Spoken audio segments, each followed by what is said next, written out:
nuit de printemps. Paris s'endort. Les nuées, par un vent frais remué, s'éparpillent dans les airs. Sous leur brume pâle et fine, la lune en manteau d'hermine plane sur les quais déserts. Là-bas, comme une âme en peine, une créature humaine, bras nus, les cheveux au vent, passe morne et désolée.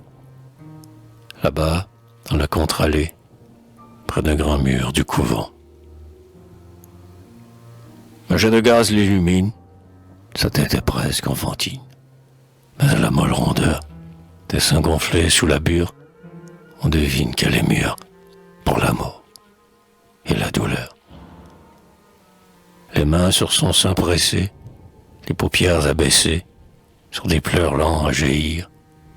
Debout, au bord de la route, en elle-même elle écoute quelque chose tressaillir.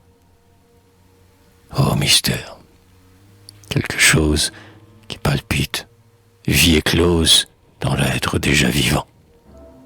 Ses mains ont dans ses entrailles, comme le grain des semailles, senti germer un enfant. Paris dort, et dans les arbres, dans la mousse des vieux marbres et les jasmins des balcons, on entend frémir la sève. Mais sur la ville qui rêve, répand ses charmes féconds. Dans la nuit tiède et clémente, où tout fleuronne et fermente, un cri d'angoisse est monté. Là-bas, sous la sombre allée, une pauvre et désolée te maudit fécondité. Ô moment béni des mers, minute douce et claire, où l'incertitude a fui, heure où la jeune est poussée, la main sur son flanc posée, tressaille et se dit, c'est lui. Heure limpide et sereine, ta voix dans cette âme en peine n'éveille que le remords. Cheveux au vent, tête nue, elle accueille ta venue avec un salut de mort.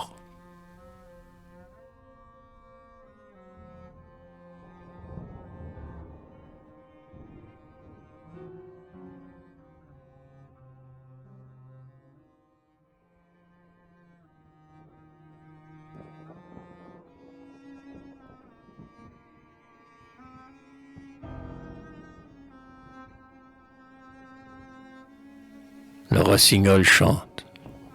Oh tristesse, amertume du souvenir, quand l'amour dans la brume épaisse plonge pour ne plus revenir. Elle écoute et son cœur palpite, les sons dans les arbres du quai montent, le passé ressuscite par ce chant nocturne évoqué. Elle voit les vergers pleins d'herbe et l'ombre des pommiers en fleurs, où l'amoureux, le front superbe, entraînait d'un geste vainqueur. Étreinte, lèvres confondues, baiser longuement savouré, soupir mêlé aux voix aiguës des cigales parmi les prés. Tout lui revient à la mémoire, tout, jusqu'à la chanson d'amour, que l'amant, fier de sa victoire, fredonnait gaiement au retour. Hélas, au long du quai sonore, tandis qu'elle erre à l'abandon, à qui la redit-il encore la folle et trompeuse chanson? Mène-t-il une autre amoureuse sous les ramures des halliers, tandis qu'elle descend, peureuse, les degrés des noirs escaliers? Elle arrive à la pente obscure, où brusquement le mur finit. Voici la scène qui murmure entre ces berges de granit. Les feux rougeâtres des lanternes et le clair de lune argenté sur les eaux profondes et ternes croisent leur tremblante clarté.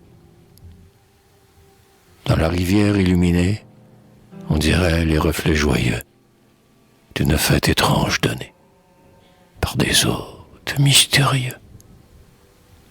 Le rossignol chante, et plaintive, l'onde roule et frémit tout bas. La pauvre fille sans l'eau vive baignait tendrement ses pieds-là. L'oiseau dit les amours menteuses et le bonheur enseveli. Les flots avec leur voix berceuse parle de sommeil et d'oubli. Ah, l'oubli. La fin de l'épreuve, et sur un lit de frais cailloux, dans les molles herbes du fleuve, un sommeil éternel et doux.